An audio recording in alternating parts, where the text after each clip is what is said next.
کریں گے بزنس کی دنیا کی۔ وزیر اعظم محمد شہباز شریف کی زیر صدارت صنعتی شعبے کو سہولیات فراہم کرنے کے حوالے سے اہم اجلاس ہوا۔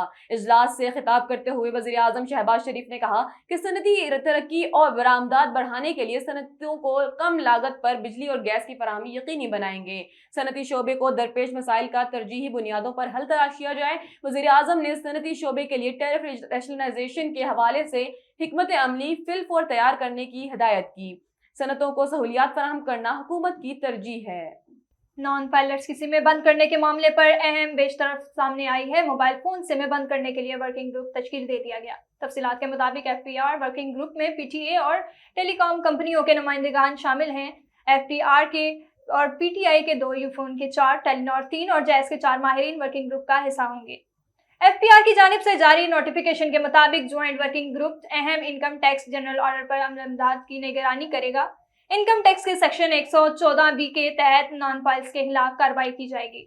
معاشی ٹیم اور IMF کے درمیان پالیسی سطح کے مذاکرات 20 مئی کو شروع ہوں گے۔ وزارت خزانہ کے مطابق پالیسی سطح کے مذاکرات کے دوران نئے قرض کے حجم پر بھی بات فائنل ہوگی۔ پالیسی سطح کے مذاکرات میں IMF کے ساتھ آئندہ کے لیے شرائط و اہداف فائنل کیے جائیں گے۔ ذرائع وزارت خزانہ کے مطابق FBR ریونیو نان ٹیکس آمدنی کے آئندہ مالی وسائل کے اہداف طے کیے جائیں گے۔ پالیسی سطح کے مذاکرات کے اختتام پر نئے قرض پروگرام کے لیے معاہدہ ہونے کا امکان ہے۔ واضح رہے کہ معاشی ٹیم نے آئندہ سال میں ایکسٹرنل فائنینسنگ کا ابتدائی تخمینہ $22 ارب تک لگایا ہے۔ پونڈ باز کا اجرا IMF کے ساتھ شیئر کردہ پلان میں شامل ہے۔